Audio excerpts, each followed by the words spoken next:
Doctor. Okay, welcome back to our final session. இந்த நாளுக்கான கடைசி பகுதிக்கு நாம கடந்து வரலாம்.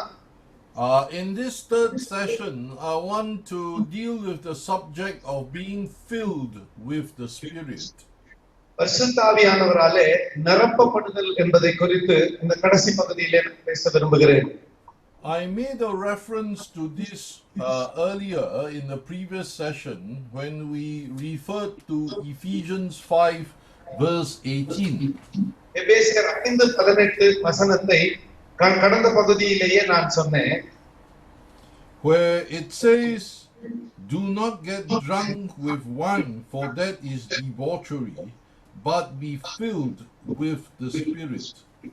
துன்மார்க்கத்துக்கு ஏதுவான மதுபானத்தை கொள்ளாமல் ஆவியினால் நிறுத்து என்று வாசித்தோம். Now in the usage of that verse, Paul is emphasizing to Christians that we need to live a life that is led and enabled by the Holy Spirit. இது எந்த அர்த்தத்தில் பவுல் இதை சொன்னார்? பரிசுத்த ஆவியிலே நடத்தப்பட்டு பரிசுத்த ஆவியானவரால் ஏவப்படுகிற வாழ்க்கை வாழ வேண்டும் என்கிற அர்த்தத்திலே இந்த வசனத்தை பவுல் சொன்னார். But in the book of Acts, the same phrase is used with a slightly different sense. அப்போஸ்தலர் நடபடிகளிலே இதே வசனம் வேறொரு அர்த்தத்திலே பயன்படுத்தப்பட்டிருக்கிறது.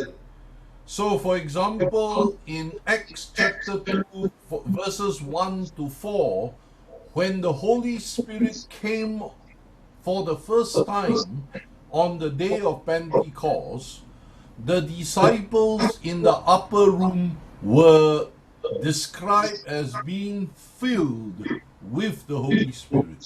அப்போஸ்தலர் 2ஆம் அதிகாரம் முதல் 4 வசனங்களை வாசிக்கும் பொழுது பெந்தேகோஸ்தே என்னும் நாள் வந்தபோது மேல் வீட்டறையில கூடியிருந்த சீஷர்கள் எல்லாரும் பரிசுத்த ஆவியினால் நிரப்பப்பட்டார்கள் என்று வாசிக்கிறோம். Now the idea that the Spirit is the one empowering and enabling the group is still there, same meaning as Ephesians 5:18. எபேசியர் 5:18 என்ன அர்த்தத்துல சொல்லி இருக்கிறதோ அதே அர்த்தத்துல தான் அப்போஸ்தலர் 2:1-4 வரையும் சொல்லி இருக்கிறது. But the point that is different is that in Ephesians, Paul's meaning is that the way we live our Christian life is to be enabled and led by the Spirit. ஆனால் பவுல் சொல்லுகிற கருத்து எபேசியர்ல என்னவென்றால் பரிசுத்த ஆவியானவருடைய பலத்தாலே வாழ கற்றுக்கொள்ள வேண்டும்.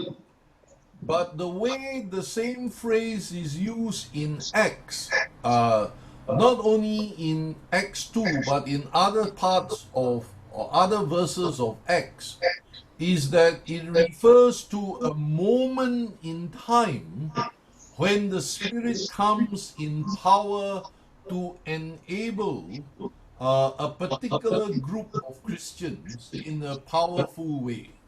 அதாவது ஒரு குறிப்பிட்ட கிறிஸ்தவ கூட்டத்தை வல்லமையாய் பயன்படுத்தத்தக்கதாக அவர்கள் மீது இறங்கின பரிசுத்த ஆவியின் வல்லமை என்று அப்போஸ்தலர் 2ஆம் அதிகாரத்திலும் வேறு சில இடங்களிலும் வாசிக்கிறோம்.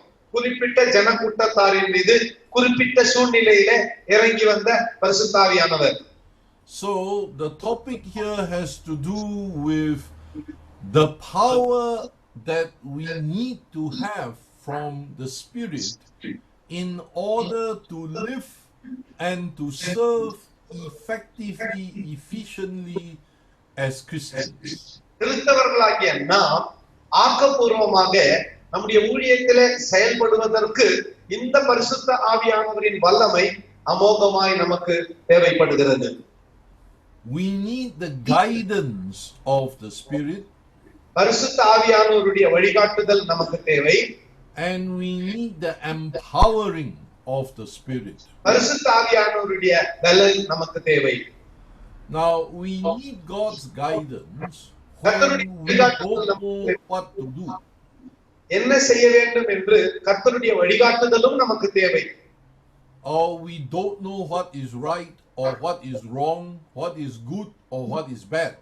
எது சரி எது தவறு, எது நல்லது எது கெட்டது என்று நாம் அறியாது இருக்கிறபடியினாலே In such instances, we need His revelation, His wisdom to guide us. இப்படிப்பட்ட சூழ்நிலைகளிலே கர்த்தருடைய வழிகாட்டுதலும் கர்த்தருடைய ஞானமும் நமக்கு அதிகமாய் தேவைப்படுகிறது. But there are situations where what we need is not guidance because we already know what we should be doing. சில சூழ்நிலைகளிலே ஏற்கனவே நாம் என்ன செய்ய வேண்டும் என்று நாம் அறிந்திருக்கிறோம். அங்கே ஆவியானவருடைய உதவி வேறு மாதிரி தேவைப்படுகிறது. But we need the energy, we need the motivation, or indeed we need the power of the Spirit to enable us to do what we are supposed to do. நாம் என்ன செய்ய வேண்டும் என்பதை செய்து முடிப்பதற்காக பரிசுத்த ஆவியானவருடைய வல்லமையும் கிருபையும் நமக்கு தேவைப்படுகிறது. For example, we know we are all called to be witnesses and to share our testimony and share the gospel with others. நம்ம எல்லாருக்கும் தெரியும் நாம் ஆண்டவருக்கு சாட்சியா இருக்கும்படி நம்முடைய சாட்சியை மற்றவர்களிடத்தில் பகிர்ந்து கொள்ளும்படியாக அழைக்கப்பட்டிருக்கிறோம். But we may be afraid to do so. ஆனால் நமக்கோ சுவிசேஷத்தை அறிவிக்க மற்றவர்களோட சத்தியத்தை சொல்ல பர்சனல் evangelism சொல்ல நமக்கு வெட்கமாயிருக்கும் பயமாயிருக்கும். Our own fears, our own doubts cripple us from being willing and able to share our testimony or the gospel.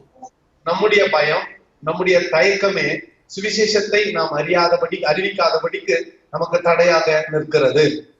This is an area where we need the Spirit's empowering. இங்கே தான் பரிசுத்த ஆவியானவருடைய பலன் நமக்கு தேவைப்படுகிறது. We need His empowering to overcome our own fears and reluctance. நம்முடைய பயத்தை மேற்கொள்ள, நம்முடைய தயக்கத்தை மேற்கொள்ள பரிசுத்த ஆவியானவருடைய அருள் நமக்கு தேவைப்படுகிறது. To have the faith and the boldness we need to obey God's word. கர்த்தருடைய வார்த்தைக்கு கீழ்ப்படிய நாம் கர்த்தருடைய வார்த்தைக்கு கீழ்ப்படிய ஆவியானவர் நமக்கு பலன் தருகிறவராக இருக்கிறார். This can be true not only in evangelism but in any area of ministry. இது வெறும் சுவிசேஷத்தில் மாத்திரமல்ல, கர்த்தர் நமக்கு கொடுத்திருக்கக்கூடிய ஊழியம் எவ்வகையான ஊழியமா இருந்தாலும் அங்கும் இது பொருந்தக்கூடியதாக இருக்கிறது. That we know what we are supposed to do. நாம் என்ன செய்ய வேண்டும் என்று நமக்கு நன்றாய் தெரியும். But maybe we face opposition from outside. We face our own fears from in our own heart. ஒருவேளை நம்முடைய சொந்த இதயத்திலே பயம் இருக்கலாம், வெளியிலிருந்து எதிர்ப்பும் கிளம்பலாம். Where again we need the empowering of the Holy Spirit to give us the boldness to do what we are supposed to do. நாம் செய்ய வேண்டியதை செய்யத்தக்கதான தைரியத்தை பரிசுத்த ஆவியானவர் நமக்கு கொடுக்க வல்லவராய் இருக்கிறார். It is very clear if it is a case of facing some demonic activity or opposition. மிக தெளிவாக பேய் ஓட்டுற ஒரு சூழ்நிலை வந்தா அப்ப தெரியும் நம்ம உண்மையா. We need to call on the name of Jesus by the power of the Holy Spirit to command and speak against or act against those demonic powers and spirits. அதாவது அந்தகார சக்திகளுக்கு விரோதமாக யாராவது மேல நிறைய பேய் பிடிச்சிட்டு இருந்துச்சுன்னா ஓட்டுறதுக்காக நமக்கு வல்லமை, விசேஷித்த வல்லமை தேவைப்படுகிறது. அப்போது பரிசுத்த ஆவியின் இடத்திலே நாடுகிறோம். Even in personal life, தனிப்பட்ட வாழ்க்கையில கூட, in how we relate with family, with friends, குடும்பத்தினரோடும் நண்பர்களோடும் எப்படி உறவு கொள்ளுகிறோம். there are situations when we are afraid to act. நாம பயப்படும்படியான சூழ்நிலைகள் வரத்தான் செய்கிறது. There are situations when we may face objections, opposition to what we know we are supposed to do. நாம் என்ன செய்ய வேண்டும் என்று அறிந்திருந்தாலும் நமக்கு எதிர்ப்புகள் கிளம்பும் பொழுது நாம் கொஞ்சம் தயக்கத்திற்குள் வருகிறோம், பயத்துக்குள் வருகிறோம். In that area also we need the empowering of the Spirit. அந்த நிலையிலே கூட பரிசுத்த ஆவியானவருடைய பலன் நமக்கு தேவைப்படுகிறது. One more example.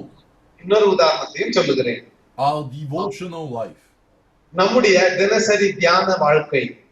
We want to pray, but we find praying is hard. ஜெபம் பண்ண ஆசையா இருக்குது, ஆனா ஜெபம் பண்றது கஷ்டமா இருக்குது. யாருன்னா இந்த உலகம் ஏற்பட்டுக்குதா? We want to spend time with God, but we find that our mind is blank.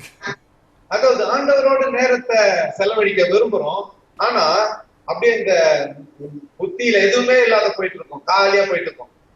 In such situation, we should pray for the empowering of the Spirit, for His presence to be made manifest with us or even in us. சூழ்நிலைகளிலே கர்த்தருடைய பரிசுத்த ஆவியானவர் வல்லமை நமக்குள்ளே கிரியை செய்யத்தக்கதாக ஜெபிக்க வேண்டும்.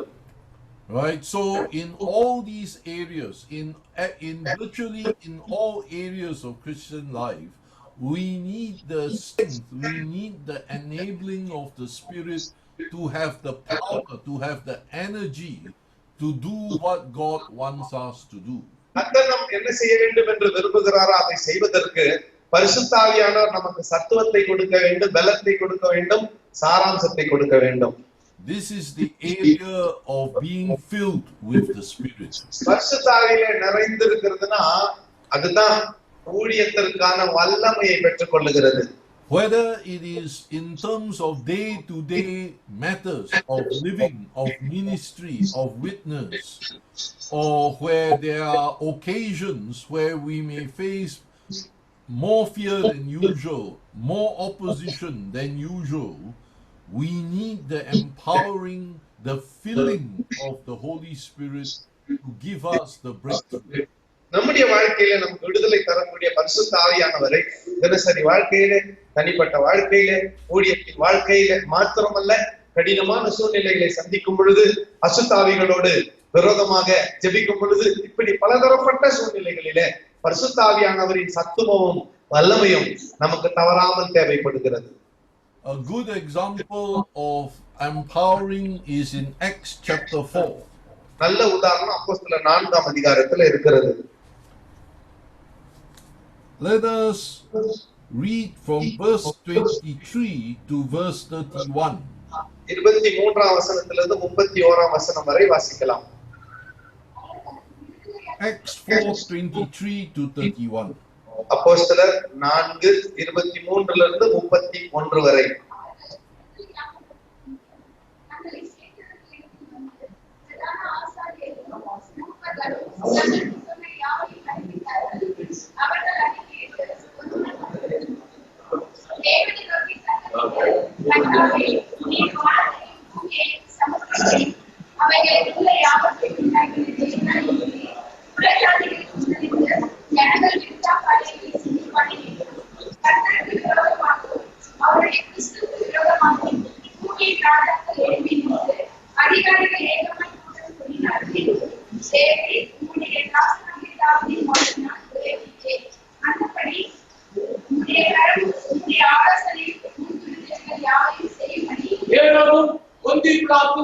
புறஜாதிகளோடு இஸ்ரவேல் ஜனங்களோடு கூட நீர் அபிஷேகம் பண்ணின உம்முடைய பரிசுத்த பிள்ளையாகிய இயேசுவுக்கு விரோதமாய் மெய்யாகவே கூட்டம் கூடினார்கள்.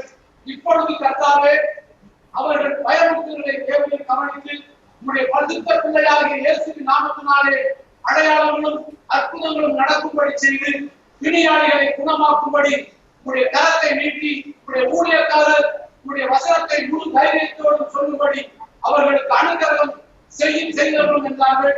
அவர்கள் ஜெபம் பண்ணின போது அவர்கள் கூடியிருந்த இடம் அசைந்தது. அவர்கள் எல்லாரும் பரிசுத்த ஆவியினால் நிரப்பப்பட்டு தேவ வசனத்தை தைரியமாய் சொன்னார்கள். ஆமென். Okay. Now this passage tells us that the church at that time was facing opposition to preaching the gospel. சுவிசேஷத்தை பிரசங்கிக்க சபை அந்த நாளிலே எதிர்ப்பை சந்தித்ததென்று இந்த வேத வசனம் நமக்கு விளக்குகிறது. This is a situation where they face fear and they face opposition. இவர்கள் மிக தெளிவான எதிர்ப்பை சந்திக்கிற ஒரு சூழ்நிலையில் இருக்கிறார்கள். So what did they do? ஆகவே அவர்கள் என்ன செய்தார்கள்? they grouped together and prayed together and asked God for his empowering. அவர்கள் சேர்ந்து ஜெபித்து கர்த்தருடைய வல்லமையை கேட்டு பெற்றுக்கொண்டார்கள். சிஸ்டருங்க கொஞ்சம் ஒழுங்கா நடந்துக்குங்க. இது Verse 29.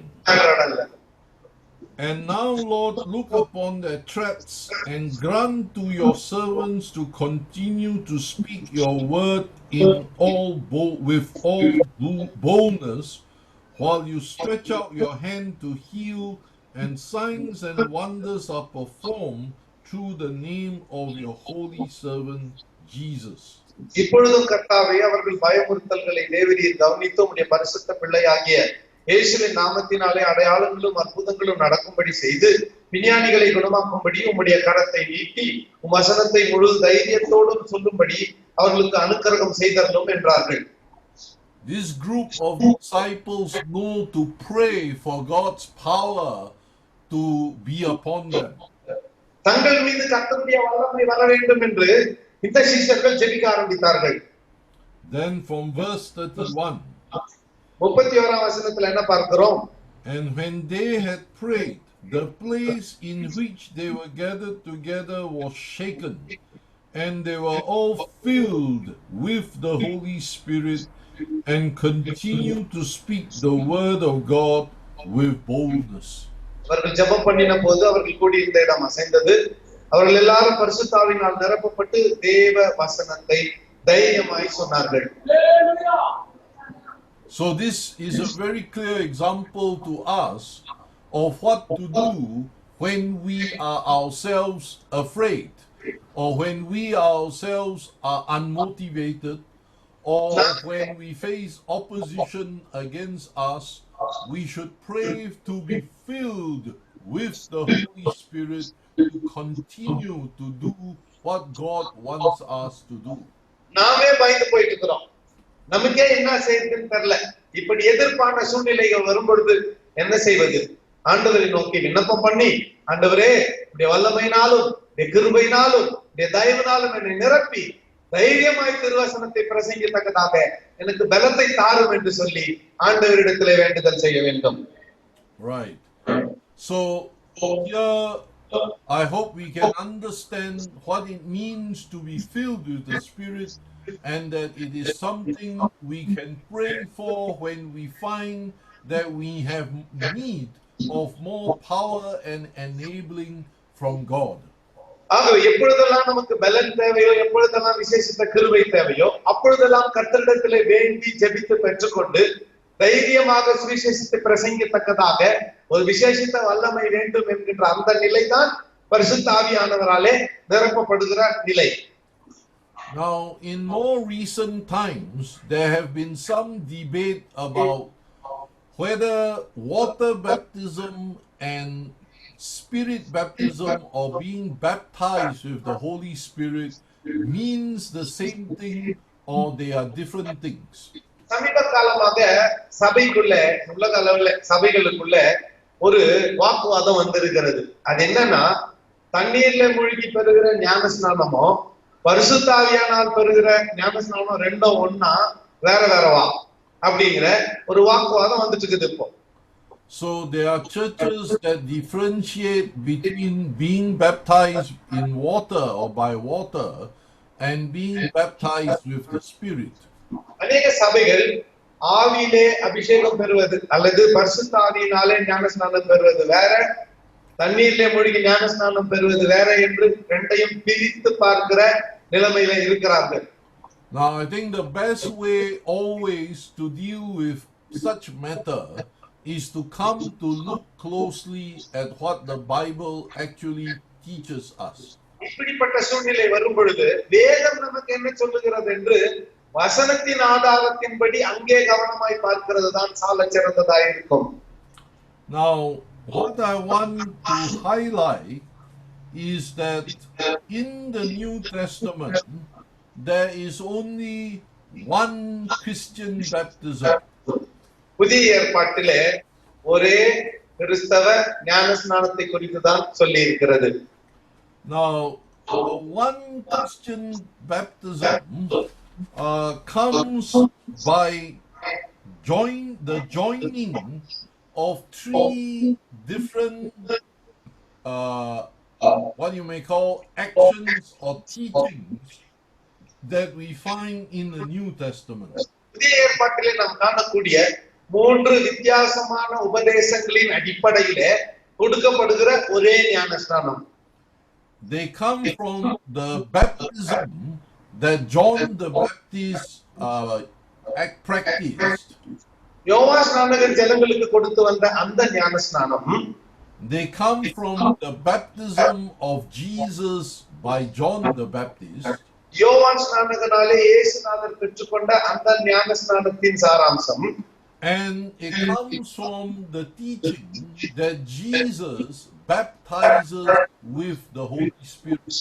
இயேசு பரிசுத்த ஆவியானவராலே பெற்றுக்கொண்ட அந்த பரிசுத்த ஆவியின் ஞானஸ்நானம். All these three baptisms are joined together in Christian baptism. கிறிஸ்தவ ஞானஸ்நானத்திலே மனம் திரும்புதலுக்கு அடுத்த ஞானஸ்நானம், பரிசுத்த ஆவியினாலும் அக்கினாலும் கொடுக்கிற ஆண்டவராகிய இயேசுவுக்கு கொடுக்கிற ஞானஸ்நானம் என்று பரிசுத்த ஆவியானவரால் பெறக்கூடிய அபிஷேகம் அல்லது பரிசுத்த ஆவியினால் பெறுகிற ஞானஸ்நானம் என்று எல்லாம் சேர்ந்ததுதான் கிறிஸ்தவ ஞானஸ்நானம். And the clearest statement of Christian baptism is in Matthew's Great Commission, in Matthew chapter 28. மத்தேயு 28ஆம் அதிகாரத்திலே பெரிதான கட்டளையிலே வருகிறது தான் மிக தெளிவான பொருத்தமாக இருக்கும். Where he says that Jesus commands us, let's look at Matthew 28 from verse 18. மத்தேயு 28ஆம் அதிகாரம் 18ஆம் வசனத்திலிருந்து பார்க்கலாம். அவர்கள் நோக்கி வானத்திலும் பூமியிலும் சகல அதிகாரங்களுக்கு கொடுக்கப்பட்டிருக்கிறது. ஆகையால் நீங்கள் புறப்பட்டு போய் சகல ஜாதிகளையும் சீஷராக்கி பிதா குமாரன் பரிசுத்த நாமத்தில் அவர்களுக்கு ஞானஸ்நானம் கொடுத்து நான் உங்களுக்கு கட்டளையிட்ட யாவையும் அவர் கைக்கொள்ளும்படி அவர் உபதேசம் பண்ணுங்கள். இதோ உலகத்தில் முடிய பொழுதும் சகலநாமத்தை நான் உங்களோடு கூட இருக்கிறேன் என்றார். ஆமென். So this command is very clear. We are to be baptized in the name of the Father and of the Son and of the Holy Spirit. இங்கே கட்டளை மிக தெளிவாக இருக்கிறது. பிதா குமாரன் பரிசுத்த ஆவி என்னும் நாமத்தினாலே அவர்களுக்கு நாம் ஞானஸ்நானம் கொடுக்க வேண்டும். And then in Acts chapter 2, அப்போஸ்தலர் 2ஆம் அதிகாரத்திலே after Peter preached his sermon on the day of Pentecost, Pentecost நாளிலே பேதுரு பிரசங்கித்து விட்ட பிறகு we come to Acts chapter 2, அப்போஸ்தலர் 2ஆம் அதிகாரம் 37 37ஆம் வசனத்திலே to verse 39. 37லிருந்து 37ஆம் வசனத்திலிருந்து 39ஆம் வசனம் வரை வாசிக்கலாம். கேட்டபொழுது குற்றவாளி பேதுரு மற்ற அப்போஸ்தலரை பார்த்து, சகோதரரே, நாங்கள் என்ன செய்ய வேண்டும் என்றார்கள். பேதுரு அவர்களை நோக்கி, நீங்கள் மனம் திரும்பி ஒருவருக்கொருவர் பாவ மன்னிப்பு பெற்று இயேசு கிறிஸ்து நாமத்திலே ஞானஸ்நானம் பெற்றுக் கொள்ளுங்கள். அப்போது பரிசுத்த ஆவியின் வரங்களை பெறுவீர்கள். வாக்குத்தத்தமான உங்களுக்கும் ஒரு பிள்ளைகளுக்கும் நம்முடைய தேவனாய கர்த்தர் வருவரைக்கும் தூரத்தில் உள்ள யாவருக்கும் உண்டாயிருக்கிறது என்று சொல்லி. Yes. All right. So look especially at verse 38 where it says, repent and be baptized and you will receive the gift of the Holy Spirit.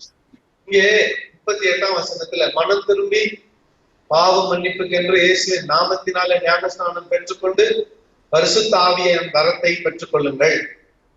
Now, the baptism of John is the baptism of repentance.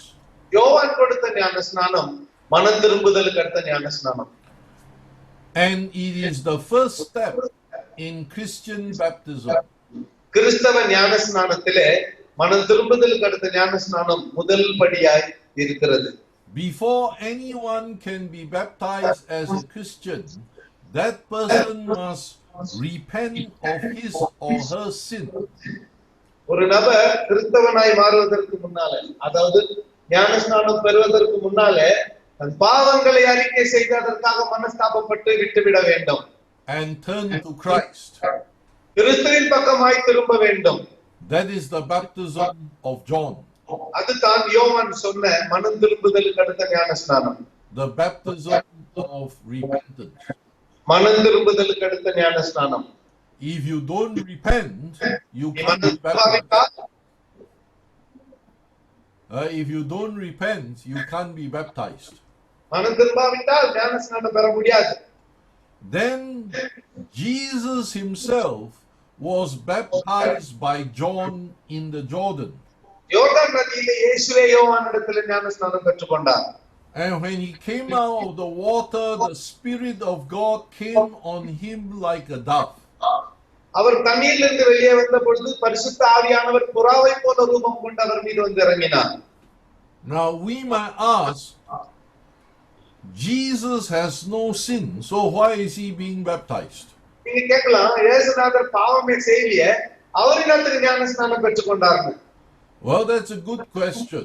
It tells us that Jesus' baptism cannot be a baptism of repentance. He has no sin to repent of. நல்ல கேள்விதான். ஆனா இயேசுநாதருடைய ஞானஸ்நானம் மனம் திரும்புதலுக்கு அடுத்த ஞானஸ்நானம் அல்ல.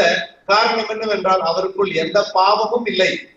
So why is he being baptized? அப்படி இருந்தா அவர் ஏன் ஞானஸ்நானம் பெற்றுக்கொண்டார்? We find the answer in Romans chapter 6. ரோமர் 6ஆம் அதிகாரத்திலே இதற்கு பதில் இருக்கிறது. That Jesus accepted baptism because he wants to identify with all those who repent of their sin and submit to him, to commit to him as their Lord and their God.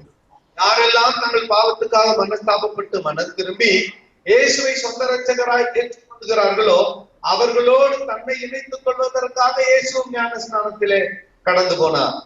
In other words, he wants to say that he shares with us in our being baptized. நம்முடைய ஞானஸ்நானத்திலும் இயேசு பங்கடைய விரும்புகிறார் என்றுதான் அவருடைய ஞானஸ்நானம் நமக்கு காட்டுகிறது. But the way he shares with us is that when we are baptized in obedience to his command, he takes away our sin through his death. Yeah.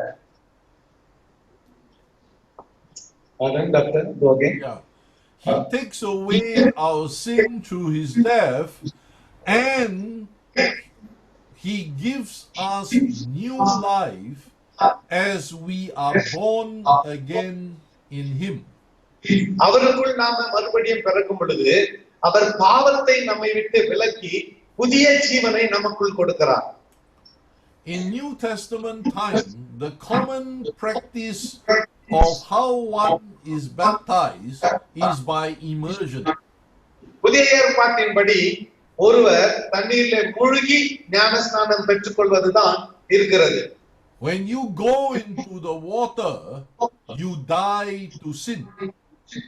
தண்ணீருக்குள்ள நீங்கள் போகும் பொழுது பாவத்துக்கு மரிக்கிறீர்கள். When you come out of the water, you are given new life. You are born again in Christ. தண்ணீரை விட்டு வெளியே வரும் பொழுது புதிய சிருஷ்டியாய் வருகிறீர்கள், மறுபடியும் பிறந்திருக்கிறீர்கள். In going into the water, you die to sin. தண்ணீருக்குள்ள போறப்போ பாவத்துக்காக மரிக்கிறீர்கள். Christ takes away our sin by what he had done on the cross. சிலுவையிலே தாம் செய்த செய்த தியாகத்தின் செயலினாலே நம்முடைய பாவத்தை நம்மை விட்டு நீக்கினார் கிறிஸ்து. And he gives us new life as we submit to him as Lord and God. அவரை ஆண்டவரும் இரட்சகருமாக ஏற்றுக்கொண்டு அவருக்கு கீழ்ப்படியும் பொழுது அவர் நமக்கு புதிய ஜீவனை கொடுக்கிற நல்லவராய் இருக்கிறார்.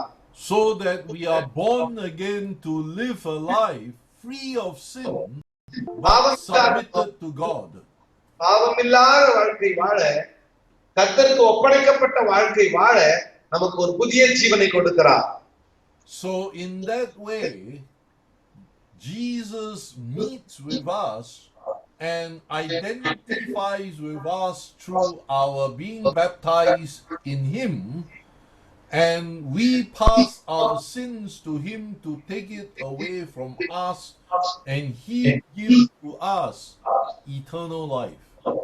ஞான ஸ்நானத்தினாலே கீழ்ப்படிந்து நாம் போகும் பொழுது நம்முடைய பாவங்களை எல்லாம் அவர் எடுத்துக்கொண்டு அவருடைய நீதியினால் நம்மை உடுத்துவித்து நமக்கு நித்திய ஜீவனை கொடுக்கிற தேவனாய் இருக்கிறார். கைகளை உயர்த்தி ஒரு அல்லேலூயா சொல்லலாம். So that is how we identify with Christ as his followers. அவரை பின்பற்றுகிறவர்களாக இவ்வண்ணமாகத்தான் நாம் கிறிஸ்துவை ஏற்றுக்கொண்டவர்களாய் இருக்கிறோம்.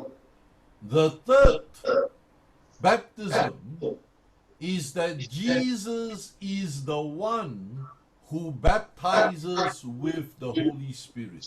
இயேசு தான் பரிசுத்த ஆவியின் அபிஷேகத்தினால் நமக்கு ஞான ஸ்நானம் கொடுக்கிறார். And John the Baptist says that I can only baptize you with water, but the one who comes after me, referring to Christ, is so much greater than me that I'm not fit to untie his sandal, and he baptizes with the Holy Spirit. நான் உங்களுக்கு ஜலத்தினால் ஞான ஸ்நானம் கொடுக்கிறேன், எனக்கு பின்னால ஒருவர் வருகிறார், இயேசுவை குறித்து சொல்லுகிறார். அவர் என்னிலும் பெரியவராய் இருப்பார், அவருடைய பாதரட்சையின் வாரை அவிழ்க்கிறதற்கு கூட நான் பாத்திரன் அல்ல. நான் உங்களுக்கு ஜலத்தினால் ஞானஸ்நானம் கொடுக்கிறேன், அவரோ உங்களுக்கு பரிசுத்த ஆவியினால் ஞானஸ்நானம் கொடுப்பார் என்று யோவான் அறிமுகப்படுத்துகிறார். Right. Now we have referred to the verse Romans 8:9 a number of times. பலமுறை ரோமர் 8ஆம் அதிகாரம் 9ஆம் வசனத்தையே நாம் தொடர்ந்து தியானித்தோம். And it tells us that if you do not have the Spirit of Christ, you don't belong to him. உங்களுக்கு கிறிஸ்துவின் ஆவி இல்லாவிட்டால் நீங்கள் கிறிஸ்துவினுடையவர்கள் அல்ல. How do we receive the Spirit of Christ? கிறிஸ்துவின் ஆவியை பெறுவது எப்படி? When we repent of our sin, நம்முடைய பாவங்களுக்காக நாம் மனம் திரும்பி submit to Christ as our Lord and our God, கிறிஸ்துவை ஆண்டவரும் இரட்சகருமாக ஏற்றுக்கொள்ளும்போது, and he gives us the Holy Spirit to live in us. அவரே நமக்குள் பரிசுத்த ஆவியானவரை கொடுக்கிறார், அவர் நமக்குள் வாசம் பண்ணுகிறவராய் இருக்கிறார். That is the meaning of saying that Jesus is the one who baptizes with the Holy Spirit. பரிசுத்த ஆவியானவர் தான், இயேசு கிறிஸ்து தான் பரிசுத்த ஆவியானவரில் அபிஷேகம் கொடுக்கிறார் என்பதற்கு இதுதான் அடையாளம்.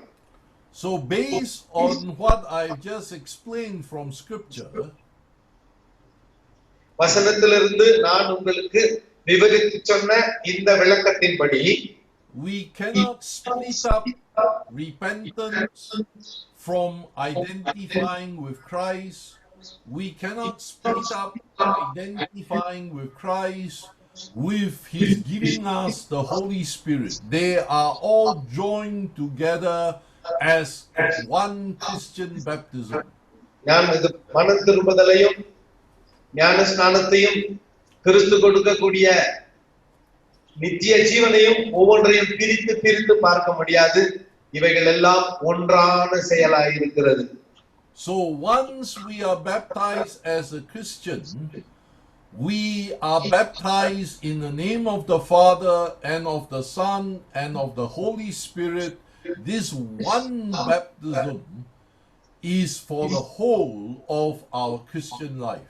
நம்முடைய கிறிஸ்தவ வாழ்க்கையிலே ஒரே தரம் பிதா குமாரன் பரிசுத்த ஆவி என்னும் தூய திரியக நாமத்தினாலே ஞான ஸ்நானம் பெற்றால் ஜீவகாலத்துக்கெல்லாம் நம்மை வழி நடத்தத்தக்கதாக அந்த ஒரு ஞான ஸ்நானம் போதுமானதா இருக்கிறது. So we cannot therefore separate between water baptism or spirit baptism, because they are all part of the one Christian baptism that is taught in scripture. வசனத்தின்படி ஒரு கிறிஸ்தவ ஞான ஸ்நானம், ஒரு கிறிஸ்தவ வாழ்க்கையிலே தண்ணீர்ல மூழ்கி ஞான ஸ்நானம் எடுப்பதும் மனம் திரும்பி தண்ணீர்ல மூழ்கி ஞான ஸ்நானம் பெற்று பரிசுத்த ஆவியின் அபிஷேகத்தை பெறுகிறது ஒரே கிறிஸ்தவ ஞான ஸ்நானத்துக்கு அடையாளமாக இருக்கிறது. இத மூன்றையும் பிரித்து பார்க்க கூடாது. Right. Now, I want now to connect for us how our Christian baptism relates with being filled with the Spirit. கிறிஸ்தவ ஞான ஸ்நானத்திலே பரிசுத்த ஆவியில் நிரப்பப்படுதல் என்றால் என்ன? Now, in Acts chapter 2, 1 to 4, அப்போஸ்தலர் 2ஆம் அதிகாரம் முதல் 4 வசனங்களிலே, these disciples were baptized when they were following Jesus. இயேசுவை பின்பற்றிக் கொண்டிருந்த போது இந்த சீஷர்கள் எல்லாம் ஞான ஸ்நானம் பெற்றுக் கொண்டார்கள். But it was only on the day of Pentecost that they were filled with the Holy Spirit. யோவானாலே இயேசு கிறிஸ்து உட்பட பல மற்ற சீஷர்கள் எல்லாம் ஞான ஸ்நானம் பெற்றுக் கொண்டிருந்தாலும் பெந்தேகோஸ்தே நாளிலே தான் பரிசுத்த ஆவியினுடைய அபிஷேகத்தை அவர்கள் பெற்றுக் கொண்டார்கள். In Acts chapter 8, verse 14 to 17, அப்போஸ்தலர் 8ஆம் அதிகாரம் 14 17 வரை Philip, the evangelist, preached to the Samaritans, பிலிப்பு சமாரியர்களுக்கு பிரசங்கம் பண்ணினார். and many were baptized. அநேகர் ஞான ஸ்நானம் பெற்றுக் கொண்டார்கள். And the church in Jerusalem sent Peter and John to check out the situation. சூழ்நிலையை சோதித்து பார்க்க எருசலேம் சபை பேதுருவையும் யோவானையும் அனுப்பினார்கள்.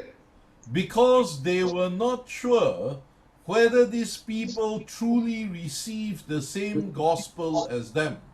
நம்மை போல இவர்களும் ஒரே சுவிசேஷத்தை பெற்றார்களா இல்லையா என்று தெரிந்து கொள்ள பேதுருவும் யோவானும் அனுப்பப்பட்டார்கள். And when Peter and John came to these Samaritans, they recognized that they have received the same gospel.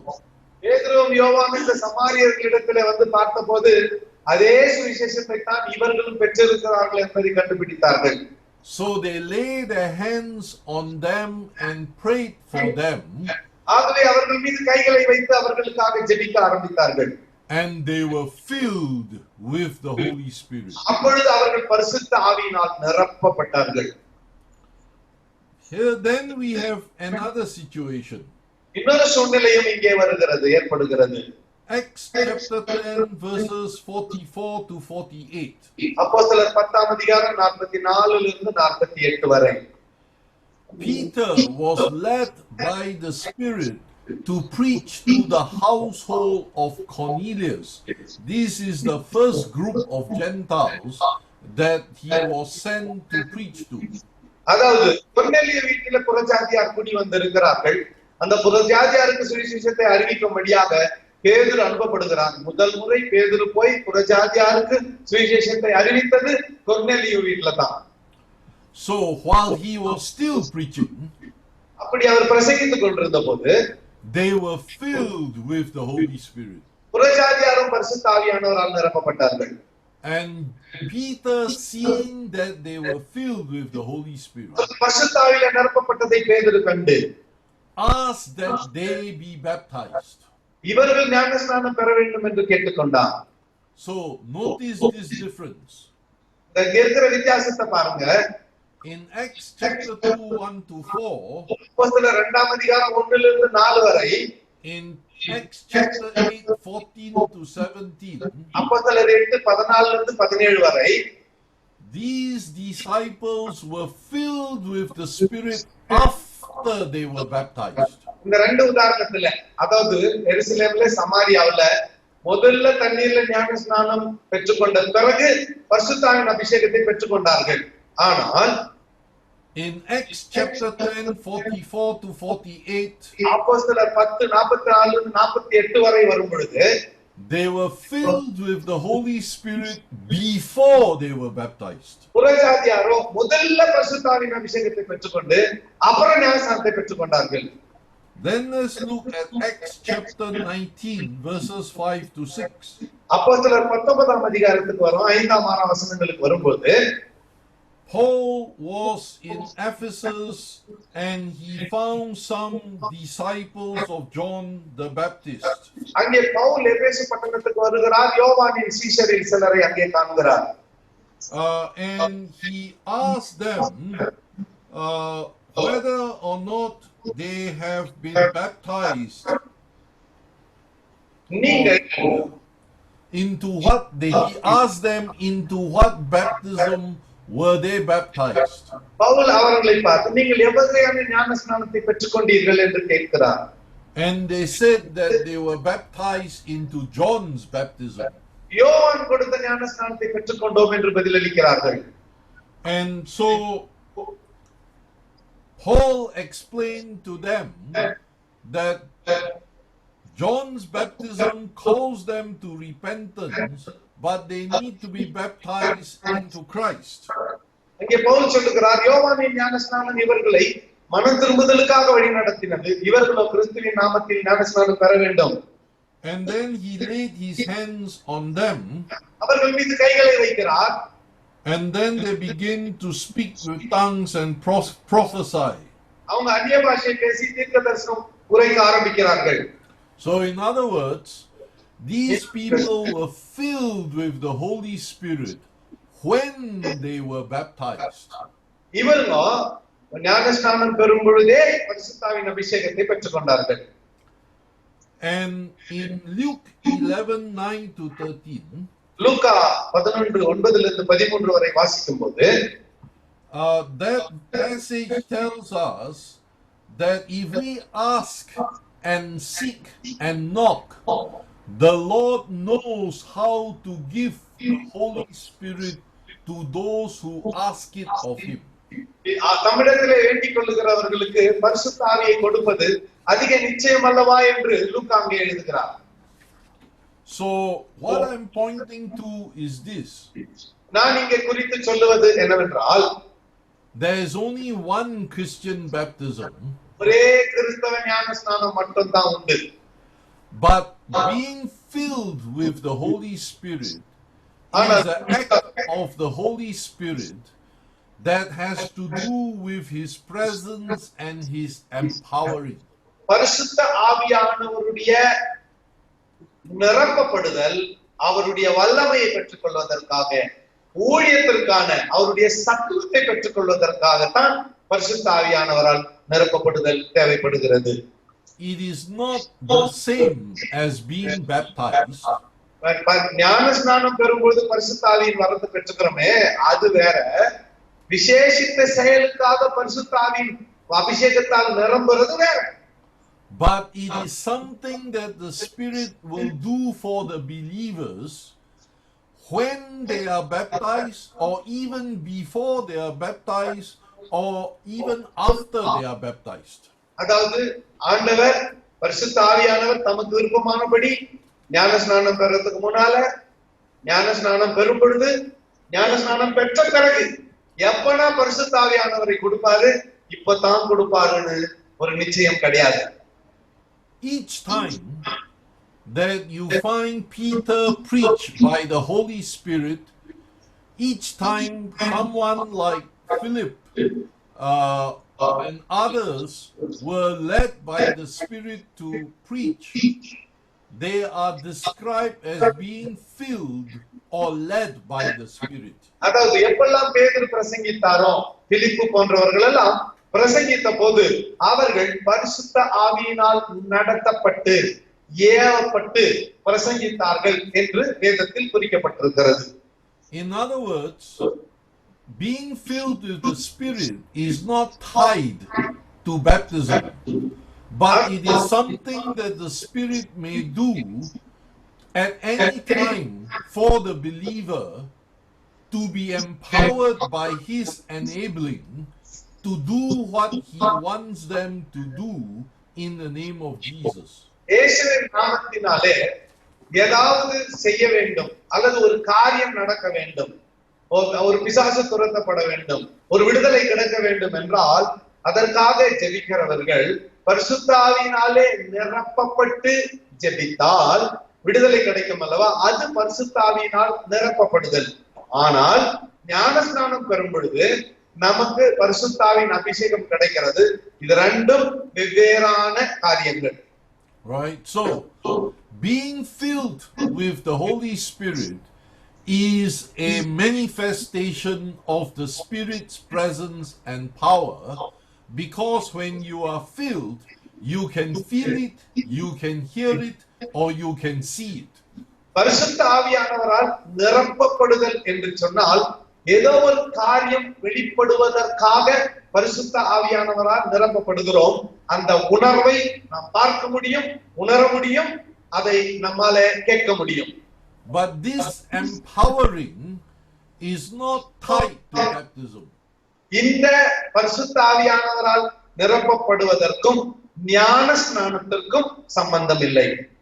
Like in Acts 4 that we have already read, ஏற்கனவே வாசித்த அப்போஸ்தலர் 4ஆம் அதிகாரத்தின்படி, when we need the Lord's enabling for us to preach, to minister, or to overcome opposition or our own fears, we can pray for being filled with the Holy Spirit. அதாவது இவ்வளவு நேரம் நாம் கேட்டபடி ஒரு விசேஷித்த ஊழியம் நமக்கு அழைப்பு வருகிறது. ஏதோ ஒரு காரியம் செய்ய வேண்டும், அங்க போய் பிசாசை துரத்தணும், அல்லது ஏதோ ஒரு விடுதலைக்காய் ஜெபிக்கணும். அப்போ விசேஷமாக நாம் ஜெபித்து பரிசுத்த ஆவியின் நிறைவை பெற்றுக்கொண்டு அந்த வல்லமையோடு புறப்பட்டு போய் அந்த இடத்துல ஊழியம் செய்வதற்காக பரிசுத்த ஆவியானவரால் நாம் நிரப்பப்படுகிறோம். And therefore, as I have shared, according to the evidence of the New Testament, one can be filled with the Spirit during, before, or after one's baptism. It is the act of God on those who believe.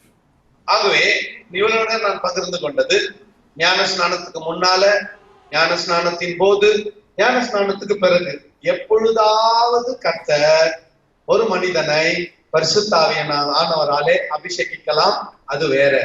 ஆனால் விசேஷித்த வேலைக்காக பரிசுத்த ஆவியானவரால் நிரப்பப்படுவது வேற. But at any time where we need the Lord's enabling, we can pray to be filled with the Holy Spirit. எப்பொழுதாவது ஆண்டவரே நீர் என்னை வல்லமையாய் பயன்படுத்த வேண்டும் என்பதற்காக பரிசுத்த ஆவியானவரே என்னை நிரப்பும் ஆண்டவரே என்று ஜெபத்திலே கேட்டுக்கொள்ளலாம். But there's an interesting observation that I like to share with you. உங்களோடு கூட ஒரு ஆர்வமான ஒரு கவனத்தை பகிர்ந்து கொள்ள விரும்புகிறேன். From our human experiential point of view, நம்முடைய மனித அனுபவத்தின்படி பார்வையிலே, if you have never experienced the filling of the Holy Spirit in power, there will be a first time. அதாவது பரிசுத்த ஆவியானவரால் வல்லமையால் நிரப்பப்படவில்லை என்று சொன்னால் முதல் முறை ஒரு முறை அது சம்பவிக்கிறது வைத்துக் கொள்ளுங்கள். And I think this is why some Christians think that this is a separate event. ஆகவே தான் கனிய கிறிஸ்தவர்கள் என்ன நினைக்கிறாங்க, இது ஒரு மிகவும் பரிசுத்தமான ஒரு நேரம் என்று அநேக கிறிஸ்தவர்கள் நினைக்கிறார்கள். நான் அபிஷேகம் பெற்றுக்கொண்ட நேரம் பரிசுத்தமான நேரம் என்று. But we need to understand from Scripture that it is Christ who gives us the Holy Spirit when we believe. கவனிங்க, வசனத்தின்படி நாம் புரிந்து கொள்ள வேண்டியது என்னன்னா, நீ ரொம்ப பரிசுத்தமானதுனால பரிசுத்த ஆவியானவர் ஆண்டவர் கொடுக்கல, அவர் கண்ணுல தயவு கட்டிச்சு போனா போட்டோம் கொடுத்தாரு. Right? And that happens when we repent of our sin and surrender to Him as our Lord and God. அது எப்ப நடக்குதுன்னா, நம்முடைய பாவத்தை அறிக்கை செய்து நாம் அவரை நம்முடைய ஆண்டவரும் இரட்சகருமாக ஏற்றுக்கொண்டு நம்மை அவருக்கு ஒப்பு கொடுத்தா அப்ப நிரப்புறாரு. Because that action is Christ's action, is not something we can see or hear or feel. அது ஆண்டவராகிய இயேசுவே கிருபையாக பரிசுத்த ஆவியிலே நம்மை நிரப்புறதுனால அதுல எந்த அசைவும் பார்க்க முடியாது, எதையும் நம்ம உணர முடியாது. அது ஒரு சாதாரணமான பரிசுத்த ஆவியானவரால் அவர் நமக்கு கொடுக்கிற ஒரு அபிஷேகம். It is something we receive by faith based on scripture. வசனத்தின்படி விசுவாசத்திலே கேட்டு பெற்றுக்கொள்ளுகிற ஒன்று அது. However, as the verses I've already pointed to show us, நான் ஏற்கனவே காண்பித்த வசனங்களின்படி before, during, or after our receiving Christ, கிறிஸ்துவை we may have a visitation of the Spirit that we experience His filling or empowering. அதாவது ஞானஸ்நானம் பெறுவதற்கு முன்பதோ, ஞானஸ்நானம் பெறும் பொழுதோ, ஞானஸ்நானம் பெற்றுக்கொண்ட பிறகோ அந்த பரிசுத்த ஆவியின் அபிஷேகத்தை எந்த நேரத்திலாவது ஆண்டவர் கிருபையாக நமக்கு கொடுப்பார். If you have never experienced it before, that will be your first time. இதுவரையிலும் அதை உணர்ந்தில்லைன்னா முதல் முறை உனக்கு வர, அப்போ ரொம்ப அசைவ சத்தம் போடு அதான் பண்ணுவ first time. Right, but it is not separate from our salvation.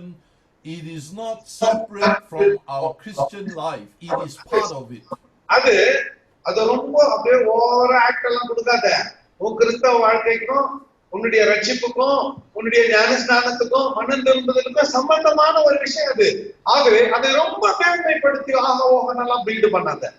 It is something every Christian can pray for, especially when we need His empowering to overcome our own weaknesses or to overcome obstacles and oppositions that we face.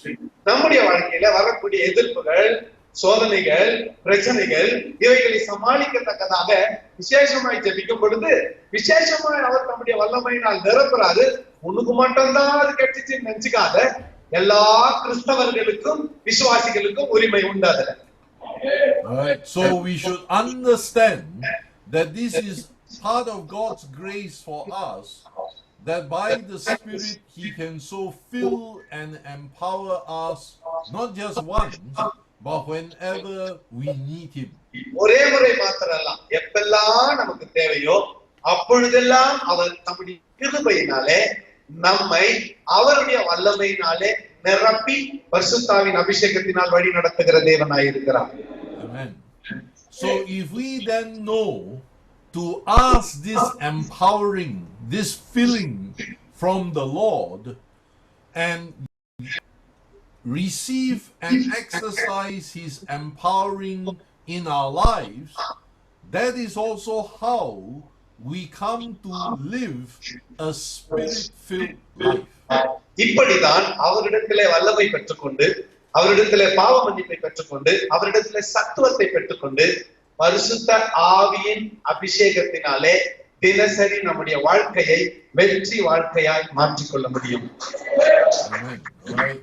So that links together for us the meaning of filled with the Spirit in the book of Acts and the meaning of filled with the Spirit in Ephesians 5:18, that ultimately they are two parts of one whole. அதாவது அப்போஸ்தலர் எபேசியர் 5:18 படி, அப்போஸ்தலர் நடவடிக்கைகளிலே வாசித்த வசனங்களின்படி, இத்தனை வசன ஆதாரங்களின்படி பார்க்கும் பொழுதும் பரிசுத்தாவின் அபிஷேகம் பெற்று வாழ்வதும் விசேஷித்த சூழ்நிலைக்காக பரிசுத்தாவினால் நிரப்பப்படுவதும் ரெண்டு வெவ்வேறான காரியங்களாய் இருந்தாலும் இவைகள் இரண்டையும் பெற்றுக்கொள்ள நாம் எல்லாரும் தேவனுடைய கிருபையினால் தகுதி பெற்றவர்களாய் இருக்கிறோம். Hallelujah. Amen. Now, let me summarize then what I've covered today through these 3 sessions. இந்த 3 பகுதிகளிலும் நான் நடத்தினதை ஒன்றாக சேர்த்து சொல்ல விரும்புகிறேன். First of all, in the first session, remember and walk with the Spirit because He is important to us in every area of Christian life. ஞாபகத்தில் வைத்துக் கொள்ளுங்கள், பரிசுத்த ஆவியின்படி நடக்க கற்றுக்கொள்ளுங்கள். ஏனென்றால் நம்முடைய வாழ்க்கையின் ஒவ்வொரு படியிலும் அவருடைய வழி நடத்துதல் அவசியம் என்று முதல் பகுதியிலே தியானித்தோம். In our second session, we elaborated that we need to walk with the Spirit in order to bear the fruit of the Spirit and grow in Christ likeness. அதாவது கிறிஸ்துவின் சாயலிலே வளர்ந்து ஆவியின் கனி கொடுக்கிறவர்களாய் நாம் மாற வேண்டுமானால் ஆவியானவரோடு சேர்ந்து நடக்க வேண்டும் என்று இரண்டாவது பகுதியிலே பார்த்தோம். We need the empowering and the gifts of the Spirit to minister by God's power. தேவனுடைய வல்லமையினாலே ஊழியம் செய்ய பரிசுத்த ஆவியானவரால் நிரப்பப்படுவது அவசியம் என்று மூன்றாவது பகுதியிலே பார்த்தோம். And in our third session, I highlight to us that we all need to be baptized as Christians to repent of our sin, to die with Christ and rise again with Him, and to receive from Him the Holy Spirit to seal our salvation. அதாவது மூன்றாவது பகுதியிலே நாம் பாவத்தை விட்டு மனம் திரும்பி இயேசுவை சொந்த இரட்சகராய் ஏற்றுக்கொண்டு தண்ணீரிலே மூழ்கி ஞான ஸ்நானம் பெற்று பரிசுத்தாவின் அபிஷேகம் பெற்று வெற்றி கிறிஸ்தவ வாழ்க்கை வாழ்ந்து விசேஷித்த நேரங்களிலே விசேஷித்த வல்லமை வேண்டும் என்று நினைக்கும் பொழுது பரிசுத்தாவின் பரிசுத்தாவின் நிறைவை பெற்று அந்த வல்லமையிலே ஊழியம் செய்ய வேண்டும் என்று மூன்றாவது பகுதியிலே பார்த்தோம். So we need to know to seek and ask from the Lord, especially in situations of weakness, temptation, or opposition, that we seek the filling of the Holy Spirit so that we are filled with the Spirit's power to walk in the victory of Christ. விசேஷமாக பலவீனத்தின் நேரத்திலே, வியாதியின் நேரத்திலே, எதிர்ப்பின் நேரத்திலே, உபத்திரவத்தின் நேரத்திலே ஆண்டவருடைய விசேஷித்த பரிசுத்த ஆவியின் வல்லமையை கேட்டு பெற்றுக்கொண்டு வெற்றி வாழ்க்கை வாழ அந்த சூழ்நிலையிலே வெற்றி பெற அவரிடத்திலே நாம் ஜெபத்திலே வேண்டி பெற்றுக்கொள்ள வேண்டும். So if we know to call on the Spirit's empowering for our devotional life, for ministry, for witness, for all the areas that we have covered, that is how we can live a Spirit-filled life that glorifies Christ.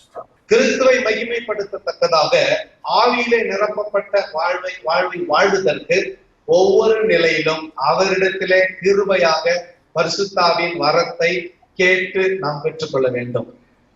So if you can remember what we covered under the Word, and you put together the areas of the Word and the Spirit and walk with Christ and the Spirit, there is no doubt that you will receive their input into your life that will so strengthen and transform you that you will be enabled to walk with God.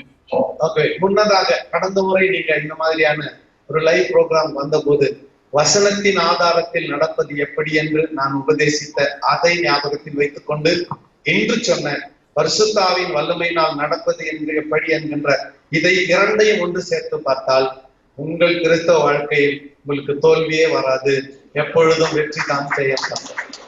Hallelujah. Okay.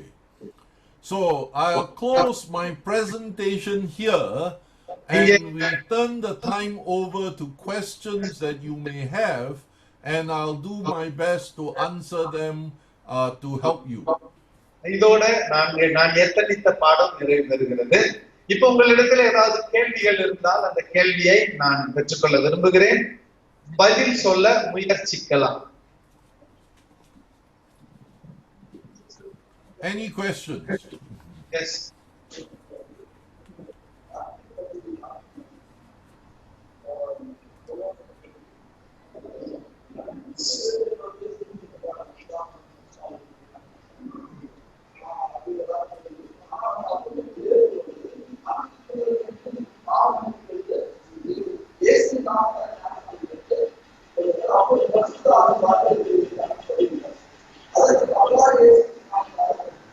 Pavul கூட நேசம் புத்தர் கேள்விக்கு வாங்க.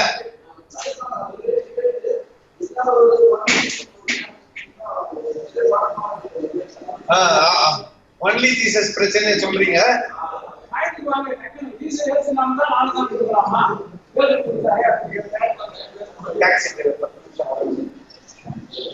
Okay, Yes. Here is the question, Doctor. In the Great Commission, Uh-huh. we were commanded that we should go ye therefore and we need to baptize them in the name of the Father, Son, and the Holy Spirit. Yes. But later in Acts and other places, when Peter baptizes people, he baptizes in the name of Jesus. So Okay. also Paul. Should we baptize in the name of Father, Son, and Jesus, Father, Son, and the Holy Spirit, or should we just baptize people in the name of Jesus? Because there is a doctrinal issue going on, Yeah. among the churches here. So what is your answer for this? Yeah, okay. Yes, that's an important question.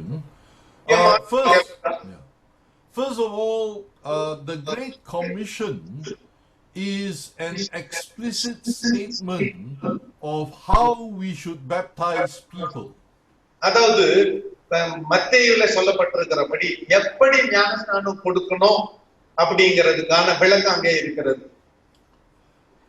So, in other words, in Matthew 28, verse 20, that is what you may call the full explicit formula for Christian baptism. That you baptize them in the name of the Father and of the Son and of the Holy Spirit. மத்தேயு 28:20 சொன்னதுதான் ஒரு ஞானஸ்நானத்தின் முழுமையான முறை. பிதா, குமாரன், பரிசுத்த ஆவி என்னும் நாமத்திலே ஞானஸ்நானம் கொடுக்கிறது தான் முழுமையான முறை. தீர்ணம் கொஞ்சம் முழுசா கேட்டா அப்புறம் கை கட்டலாம். Okay. Now, the places where they mention they are baptized in the name of Jesus occurs in Acts and occurs in the epistles. அப்போ இயேசுவின் நாமத்தினாலே ஞானஸ்நானம் கொடுத்தார்கள் என்று அப்போஸ்தலர் நடபடிகளிலும் நிருபங்களிலும் இருக்கிறது. Actually, I think the references that talk about being baptized in the name of Jesus is mainly in the book of Acts. அப்போஸ்தலர் நடபடிகளில தான் இயேசுவின் நாமத்தினாலே ஞானஸ்நானம் கொடுத்தார்கள் என்ற வாக்கியம் வருகிறது. Now, the book of Acts is more a record and a journal, if you like, of what happens in ministry and mission. நல்லா ஞாபகத்துல வச்சுக்கோ. அப்போஸ்தலர் நடபடிகள் என்பது செய்திகளின் சேகரிப்பு, ஒரு ஜர்னல் மாதிரி. என்ன நடந்தது என்பதை எல்லா தகவல்களையும் சேகரித்து ஒரு புத்தகமாக வெளியிடப்பட்டது அப்போஸ்தலர் நடபடிகள். So I think the usage of being baptized in the name of Jesus as occurs in the book of Acts is to differentiate Christian baptism from the baptism of John. Baptism of John. Okay. John the Baptist. அப்போஸ்தலர் நடபடிகளிலே இயேசுவின் நாமத்தினாலே ஞானஸ்நானம் பெற்றார்கள் என்று சொல்வதற்கு காரணம் என்னவென்றால், அந்த அப்போஸ்தலர் நடபடிகளிலே சம்பவங்கள் நடந்த நாட்களில் யோவான் ஸ்நானகன் கொடுத்த ஞானஸ்நான வழக்கமும் இருந்தது. அதிலிருந்து மாறுபட்டு சொல்வதற்காக இயேசுவின் நாமத்தினாலே ஞானஸ்நானம் கொடுத்தார்கள் என்று அந்த புத்தகத்தில் எழுதியிருக்கிறது. In other words, the reference to being baptized in the name of Jesus is not a complete formula, but it is used to distinguish Christian baptism from the Jewish baptism of John the Baptist. அதாவது இயேசுவின் நாமத்தினாலே ஞானஸ்நானம் கொடுத்தார்கள் என்ற அந்த வசனங்கள் குறிக்கப்பட்டிருக்கிற அந்த சம்பவங்களை பார்க்கும் பொழுது யூத முறையான ஞானஸ்நானத்திலும் யோவான் கொடுத்த மனந்திருந்துதலுக்கான ஞானஸ்நானத்திலும் மாறுபட்ட கிறிஸ்தவ ஞானஸ்நானத்தை குறிப்பதற்காக இயேசுவின் நாமத்தினாலே ஞானஸ்நானம் பெற்றார்கள் என்று சொல்லி இருக்கிறது. ஆனால் முழுமையான ஃபார்முலா அது இல்லை. So what I would say is actually there is no doctrinal issue, because the reference to in Acts of baptizing in the name of Jesus is an abbreviated shorthand way of referring to Christian baptism.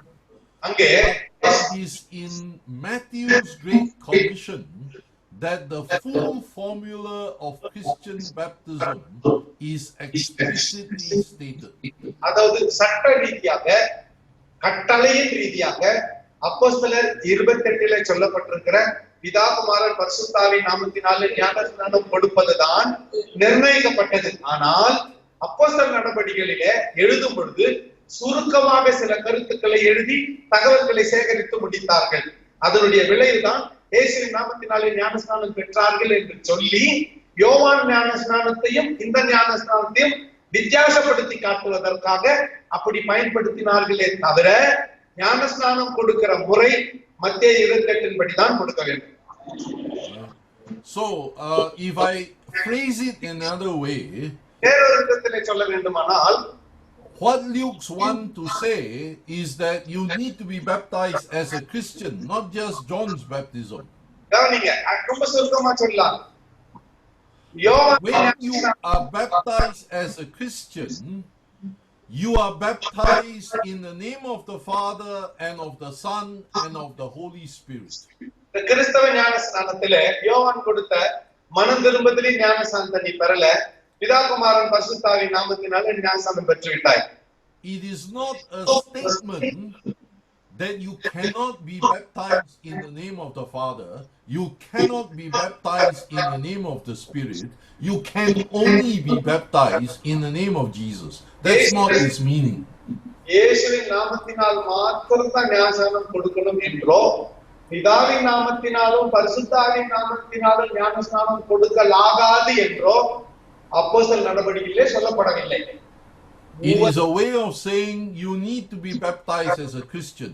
But if you are to be baptized as a Christian, then you need the formula given in Matthew that gives the full formula. அதாவது ஒரு சொல்முறை. அந்த சொல்முறை என்ன? இயேசுவின் நாமத்தினாலே ஞானஸ்நானம் பெற்றால் கிறிஸ்தவ ஞானஸ்நானம் பெற்றாய் என்று அர்த்தம் என்று வாத சொல்லது. ஆனால் நடைமுறைக்கு வரும் பொழுது சரியாய் ஞானஸ்நானம் கொடுக்கும் போது பிதா குமாரன் பரிசுத்தாவின் நாமத்தினால் தான் ஞானஸ்நானம் கொடுக்க வேண்டும்.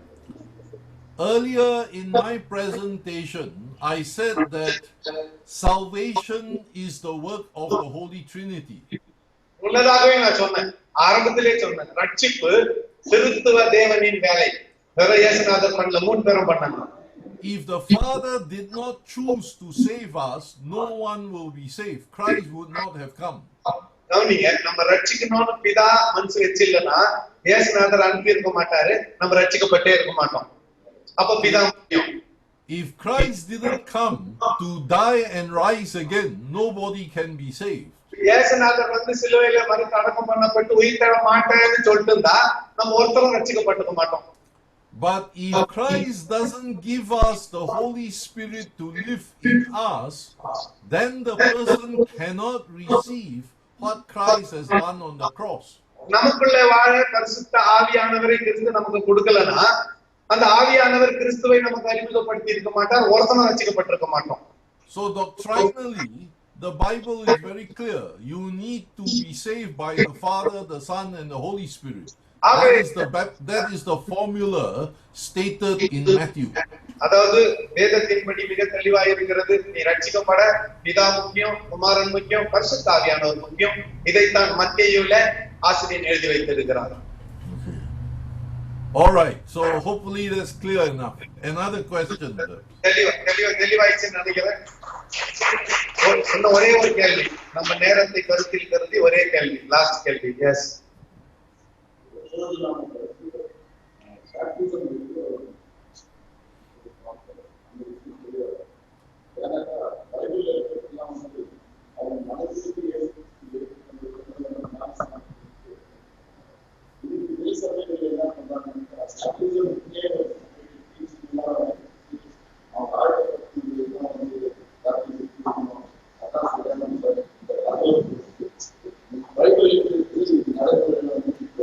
எது கரெக்ட் என்றது உங்க கேள்வி.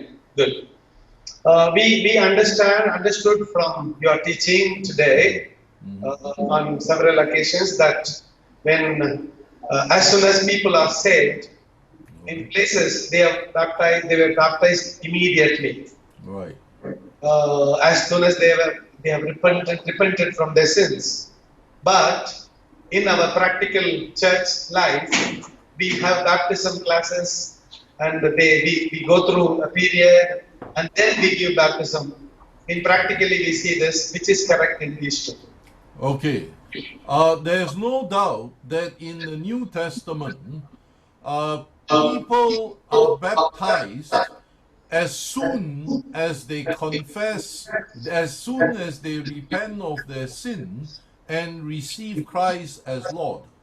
சந்தேகமே இல்ல, புதிய ஏற்பாட்டில மனம் திரும்பி இயேசுவை சொந்த இரட்சகராய் ஏற்றுக்கொண்ட உடனேயே ஞானஸ்நானம் பெற்றுக்கொண்டார்கள். சந்தேகம் இல்ல. For example, Philip and the Ethiopian eunuch, Cornelius and Peter. அதாவது பிலிப்பு, கந்தகை என்னும் எத்தியோப்பிய அந்த அந்தகன், Right? Or even Philip and the Samaritans, or Paul and the disciples of John. சமாரியன், நான் ஒரு குறிப்பிட்ட வார்த்தையை தேடினா 100 வார்த்தை நீங்க சொல்றீங்களே, எப்படி ஆளுக்கு ஒரு வார்த்தை சொல்றீங்க, நான் வேற வார்த்தை தேடினேன், இன்னும் அந்த வார்த்தை கிடைக்கல. ஓகே, ஆணும் இல்லாத பெண்ணும் இல்லாத கந்தகி அன்னகர், இந்த வார்த்தை ஆரம்பிச்சு அதைத்தான் நான் தேடினேன். Okay, right. இந்த எல்லா சம்பவங்களிலும் அவர்கள் ரட்சிக்கப்பட்ட உடனே, மனம் திரும்பின உடனே ஞானஸ்நானம் பெற்றார்கள். So the guidance for us is, one, we need to be sure that the person who wants to be baptized has truly repented of his sin, has accepted what the gospel says, and is committed to surrender his or her life to Christ as their God and their Lord. கவனிக்க வேண்டிய முக்கியமான கருத்து என்னவென்றால், யாரொருவர் உண்மையாக தன் பாவங்களை அறிக்கை செய்து மனஸ்தாபப்பட்டு விட்டுவிட்டு கிறிஸ்துவை சொந்த இரட்சகராய் ஏற்றுக்கொண்டாரா இல்லையா என்று மிக துல்லியமாக அதை முதலாவது கணித்துக் கொள்ள வேண்டும். So, but there is something that we need to be sure of before we baptize somebody. அவங்களுக்கு ஞானஸ்நானம் கொடுக்கிறதுக்கு முன்னால அதை மிக நிச்சயமாய் தெரிந்து கொண்டு அதன் பிறகுதான் ஞானஸ்நானம் கொடுக்க வேண்டும். Now, if for some reason we are not sure if the person understands this correctly and is in fact going to do what he needs to do if he wants to be baptized, then it is not wrong to have some interviews or classes to determine this. ஒருவேளை அந்த மனிதன் உண்மையாய் ரட்சிக்கப்பட்டாரா இல்லையான்னு பாஸ்டருக்கு சந்தேகம் வந்துட்டா, அப்பொழுது அவரை தனியாக அழைத்து அவர் ரட்சிக்கப்பட்டாரா இல்லையா என்று அவரிடத்திலே கேள்விகளை கேட்டு பதிலை பெற்றுக்கொண்டு, அவர் ரட்சிக்கப்படவில்லை, இன்னும் அவர் பயிற்சி பெற வேண்டும் என்கின்ற உணர்வு ஊழியருக்குள்ள வந்தா, அவர் இந்த மாதிரி ஞானஸ்நானத்தை குறித்த வகுப்புகளில் நடத்துவதில் தவறில்லை. However, I would strongly urge that once a person is baptized, there needs to be classes and follow-up to guide the person how to live and grow and serve as a Christian. ஆனா எப்படி இருந்தாலும் சரி, ஞானஸ்நானம் எடுத்துவிட்ட பிறகு வெற்றி கிறிஸ்தவ வாழ்க்கை வாழ்வதற்கு அவர்களுக்கு தொடர்ந்து ஆலோசனை கொடுத்து அவர்களை தொடர்ந்து சத்தியத்திலே வழி நடத்த வேண்டியது ஞானஸ்நானம் கொடுத்தவரின் கடமை. So that is the area I think there is a weakness in many churches. அநேக சபைகளிலே அது இல்ல, அங்கதான் முன்னால கிளாஸ் கொடுத்துறாங்க. So if I summarize what I suggest is, number one, we need to be sure that the person who wants to be baptized actually understands and accepts the gospel, is truly repentant of his or her sin, and is making a genuine commitment to receive Christ as Lord and God. கவனிக்க வேண்டியது இதுதான். ரட்சிக்கப்பட்ட அந்த நபர் தன் பாவங்களை உண்மையாய் அறிக்கை செய்திருக்கிறாரா, உண்மையாய் மற்ற தெய்வங்களை விட்டுவிட்டு இயேசுவை சொந்த இரட்சகராய் ஏற்றுக்கொண்டிருக்கிறாரா என்பதை மிக நிச்சயமாய் நிச்சயித்துக் கொண்ட பிறகு அவரை ஞானஸ்நானத்துக்குள் வழி நடத்துவதுதான் நல்லது. If we are not sure, then it is good and right to interview the person or even bring him through classes until you are sure that this is what the person is doing. நிச்சயமாக உனக்கு தெரியாவிட்டால் அவரிடத்திலே ஒரு interview நடத்தி அல்லது சில வகுப்புகளை கலந்து கொள்ள சொல்லி பிறகு ஞான ஸ்நானத்தை குறித்து போதித்து அப்புறம் ஞான ஸ்நானம் கொடுப்பது பரவாயில்லை. But as soon as this is sure, we should bring the person to be baptized ஆனால் and then follow up with the person to help him understand and live the Christian life. கிறிஸ்தவ வாழ்க்கை புரிந்து கொண்டு வாழ்வதற்காக அவர் ஞான ஸ்நானம் எடுத்துவிட்ட பிறகு கூட தொடர்ந்து அவரோடு வேத வசனத்தில் அவரை நடத்தி அந்த வழியில் அந்த தீர்மானத்தில் அந்த வழிகளுக்கு போகாதபடிக்கு தொடர்ந்து உதவி செய்ய வேண்டியது ஊழியரின் கடமை. Okay, so that would be my advice. என்னுடைய ஆலோசனை தான், தவிர இதை நீங்க சட்டமா எடுத்துக்கொள்ள வேண்டியதில்லை. உயிராளர்கள் எடுக்காம கம்பெனி கொடுத்தாங்க. அது வந்து சரியா One last question, very briefly. Few people participate. Few people.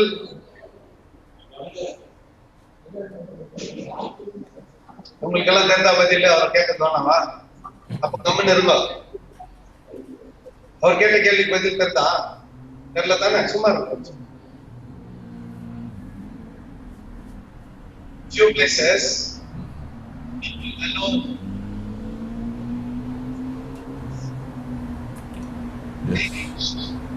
taking part in communion even though they are not baptized. Sorry, I can't hear you. In few places, in few incidences, they allowed someone to take part in the communion even before they were baptized. What's your opinion on this? Well, I know some churches practice this. I think to my sense, it is better if we explain to the people who want to take communion that they should be baptized first. அதாவது சில சபைகளில் இந்த வழக்கம் இருக்கிறது எனக்கும் தெரியும். அப்படி திருவிருந்திலே கலந்து கொள்ள விரும்புகிறவர்களுக்கு ஞான ஸ்நானம் எடுத்த பிறகுதான் திருவிருந்திலே கலந்து கொள்ள வேண்டும் என்று தனிப்பட்ட ஆலோசனை சொல்லி அவர்களை ஞான ஸ்நானத்துக்குள்ளாக வழி நடத்தி அப்புறம் திருவிருந்திலே கலந்து கொள்ள செய்வதுதான் சிறந்தது. However, we need to do this wisely. இதை செய்யும் பொழுது ஞானத்தோடு செய்ய வேண்டும். Because if someone wants to join in the communion, it tells me that the person is open to the gospel and want to worship God. இது திருவிருந்திலே ஒருவர் கலந்து கொள்ள விரும்புகிறேன் என்றால் நம்முடைய கூட்டத்திலே சேர்ந்து கர்த்தரை ஆராதிக்க வேண்டும் என்று தானே அவர் விரும்புகிறார்.